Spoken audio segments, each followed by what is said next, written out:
এই তবলিগ জামাতের লোকের একটারও ঈমান নাই। এদেশের একটা দল আছে যারা এইটা মানে না, ওরা প্রচার করে কোরআন আসমানি কিতাব, বড় কঠিন কিতাব, এটা আমরা বুঝবো না, এটা হুজুররা বুঝে বেড়াকে যাক, আসো মুরব্বীরা কি বলেছে তাই নিয়ে আমরা বসি। এ আছে না? এই জন্য মসজিদে গাট্টি গুট্টি নিয়ে সব কোরআন বাদ দিয়ে তারা ফাজাইল কিতাব নিয়ে পড়ে। অথচ আল্লাহ বলেছেন পৃথিবীর একমাত্র ফায়দা যদি পেতে চাও এগুলো হলো 1 নম্বর ফায়দাল কিতাব, ফাজাক্কির ফাইন্না যিকরা তানফাউল মুমিনিন। কোরআন হলো একমাত্র ফায়দার কিতাব, যেটা এটা একটা অক্ষর বললেই 10টা নেকি 10টা ফায়দা তার আমলনামায় চলে যায়। আর ওরা কয় ফায়দার কিতাব, এটা বুঝবো না আমরা। এখন কোন মুসলমানের সন্তান এই জন্য মন খারাপ করবেন, আমি কিন্তু কোথায় স্পষ্ট বলে যাব, তাই আমার কপালে যা আছে তাই হবে। এই তবলিগ জামাতের লোক আছে না নাই? এই তবলিগ জামাতের লোকের একটারও ঈমান নাই। চ্যালেঞ্জ, আসেন কোরআনের কাছে। এই বুক আমার নিজের কানে শোনা, তবলিগ জামাত যারা করে এরা নিজের কানে শুনেছি যে কোরআন আসমানি কিতাব, এটা আমরা বুঝতে পারবো না, বড় কঠিন কিতাব, এটা হুজুররা বুঝে বেড়াকে যাক। অথচ আমার আল্লাহ পাক ভালো করেই জানে এই পৃথিবীর মানুষের এইরকম একটা অপবাদ দিবে। এই জন্য এই অপবাদ যেন দিতে না পারে, এই জন্য আল্লাহ তামাম পৃথিবীর সমস্ত মানুষের মুখে তালা লাগাই দিয়ে ওহী নাজিল করেছেন। একটা কথা আমার আল্লাহ 4 বার বলেছে, জোরে বলেন সুবহানাল্লাহ। আল্লাহ বলেন ওয়ালাকাদ ইয়াসসারনাল কুরআনা লিযিকরি ফাহাল মিন মুদ্দাকির। কে আসো পৃথিবীর মানুষ, কোরআন শিখতে চাও, কোরআন বুঝতে চাও, কোরআন জানতে চাও, কোরআন আমল করতে চাও, আমি আল্লাহ তামাম জগতের সকল যুগের সকল ধর্ম বর্ণ সকল মানুষের জন্য কোরআন জানা, কোরআন শিখা, কোরআন পড়া, কোরআন আমল করা আমি একেবারেই সহজ করে দিয়েছি। চিৎকার মেরে বলেন সুবহানাল্লাহ। আল্লাহর কথাই একবারই যথেষ্ট ছিল, ঠিক কিনা? কারণ ওয়ামান আসদাকা মিনাল্লাহি কিলা ওয়ামান আসদাকা মিনাল্লাহি হাদিসা, আমার আল্লাহর চাইতে অধিক সত্য কথা আর কে বলতে পারে? কথা কোন ঠিক কিনা? তা আল্লাহর কথা একবার বললেই যথেষ্ট ছিল, কিন্তু আল্লাহ পাক এই কথাটা বোঝানোর জন্য, বান্দাদেরকে বারবার বোঝানোর জন্য আল্লাহ কসম করে বলতেছে, আমি 4 বার কসম করে বলতেছি, এই আয়াতটা আল্লাহ 4 বার নাজিল করেছে। এই আয়াত 4 বার আছে না হাফেজা কোরআন যারা? ওয়ালাকাদ ইয়াসসারনাল কুরআনা লিযিকরি ফাহাল মিন মুদ্দাকির, এই আয়াতটা আল্লাহ কোরআনে 4 বার বলছে, যেটা অন্য কোন কথা আল্লাহ 4 বার বলে নাই। এই 4 বার তাকিদ করে তোমরা বিশ্বাস করো, বিশ্বাস করো, বিশ্বাস করো, এই কোরআন সহজ। কারণ কোরআন যদি কঠিন করতাম মানুষ জাহান্নামী হয়ে যাবে। আমি আল্লাহ চাই না আমার কোনো বান্দা জাহান্নামে যাক, কারণ কোরআন যে বুঝবে না, জানবে না, ওর জীবন ব্যর্থ, ও জাহান্নামে যাবে। এই জন্য কোরআন যেন সবাই বুঝতে পারে, এই জন্য আমি আল্লাহ নিজেই সহজ করেছি। এখন আল্লাহ 4 বার কসম করে বলে সহজ, আর আমি হুজুর যদি বলি কোরআন কঠিন, তাহলে আমার কি ঈমান থাকবে? এই 4টি আয়াত অস্বীকার হয়ে যায়। এবার একটা প্রমাণ নেন, কেমনে? এরা তো বুঝতে পারে না, এরা তো মনে করে আমরা তো ভালো কাজ করি, নামাজ পড়ি, কত মানুষের দাওয়াত দেই, কিন্তু আল্লাহ বলছেন এই। সুতরাং আমার ভাইরা সর্বশেষ কথা বলে দেই, এখন আমাদের করণীয়টা কি? কোন জায়গায় আমাদের ব্যর্থতা? এখানে যারা আছে কে কোন দল করেন এটা আমার দেখার বিষয় নয়। আমরা এখন সবাই কোরআনের পক্ষে, কি সবাই আমরা কোরআনের পক্ষে। যে যে দল করেন সব দল বল বাদ দিক, এখন হবে একটা দল, সেটা কোরআনের দল। কিয়ামতের দল হবে 2টা, একটা জান্নাতি দল, একটা জাহান্নামের দল, একটা শয়তানের আর একটা আল্লাহর দল। উলাইকা হিজবুল্লাহ, আল্লাহর দল, উলাইকা হিজবুশ শয়তান, আর একটা হবে শয়তানের দল। কিয়ামতের দিন কে আমলি, কে বিএনপি, কে জামাত, কে জাসদ, কে বাসদ, কে পীর মুরিদি, এ সমস্ত দেখবে না। দল হবে ওয়ামতাজুল ইয়াউমা আইয়ুহাল মুজরিমুন। সেদিন 2টো দল আল্লাহ ভাগ করবে, একটা দল জান্নাতে যাবে আর একটা দল জাহান্নামে যাবে। ওয়ামতাজুল ইয়াউমা আইয়ুহাল মুজরিমুন, 2টি দল আল্লাহ সেদিন ভাগ করে দিবে।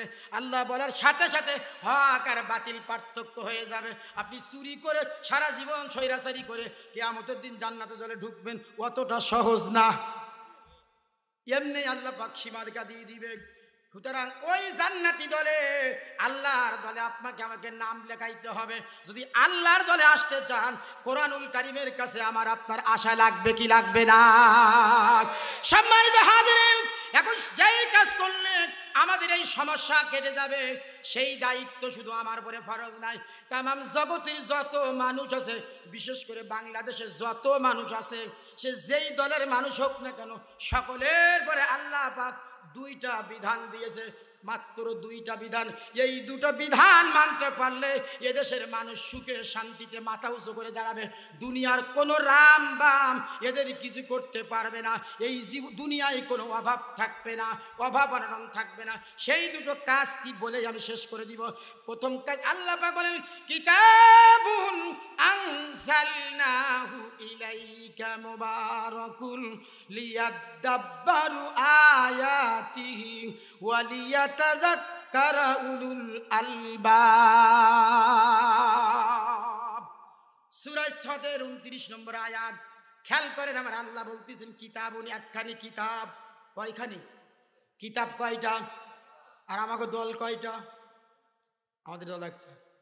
হাজার হাজার দলের নাম বলে শেষ করা যাবে না। আল্লাহ বলছেন কিতাবুন, একখানি কিতাব, আনজালনাহু, আমি আল্লাহ নাজিল করেছি। নাজিল করছে কে? কোরআন নাজিলের মালিক কে? আনজালনাহু, আমি আল্লাহ নাজিল করেছি, ইলাইকা, হে রাসূল, আপনার উপরে। বুঝতেছেন কথা? আল্লাহ বলে একখানি কিতাব আমি আল্লাহ নাজিল করেছি হে রাসূল আপনার উপরে। কি কিতাব? মোবারকুন, মোবারকপূর্ণ, সৌভাগ্য গঠনের চাবিকাঠি করে। সুতরাং পৃথিবীর মানুষ যদি ভাগ্যকে সম্প্রসারিত করতে চাও, শুনতেছেন তো? দেখেন আমাদের এই দুর্জিন থেকে বের হয়ে আসার ফর্মুলা দিচ্ছেন আল্লাহ। পৃথিবীর মানুষ, শুধু হুজুরের কথা বলে নাই, সব মানুষদেরকে, এ পৃথিবীর মানুষরা যদি ভাগ্যকে উন্নতি করতে চাও, সম্প্রসারিত করতে চাও, পৃথিবীর বুকে মাথা উঁচু করে দাঁড়াতে চাও, দুর্নীতি মুক্ত, জুলুম মুক্ত, সুদ মুক্ত, ঘুষ মুক্ত সমাজ দেখতে চাও, রাষ্ট্র দেখতে চাও, চাই কি চাই না? অন্যায় জুলুম নির্যাতন মুক্ত সমাজ আমরা চাই কি চাই না?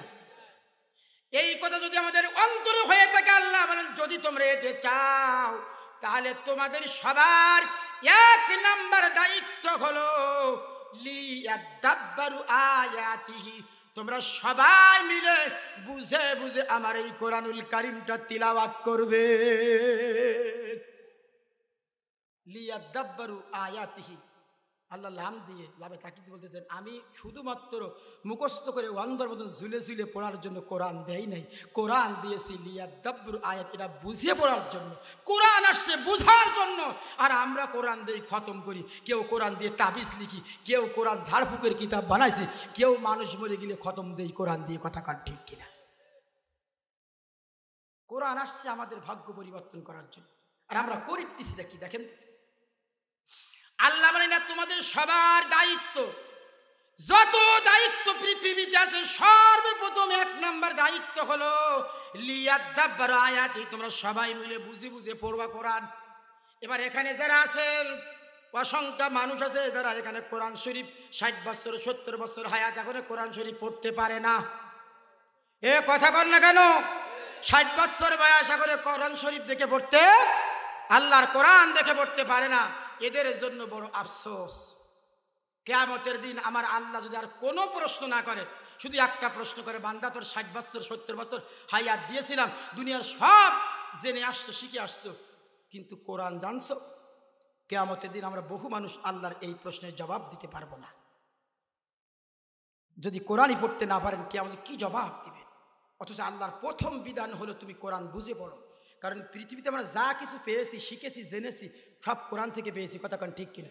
আল্লাহ যে আছে আর আমরা পাইছি কোথায়? নবী যে শেষ নবী পাইছি কই?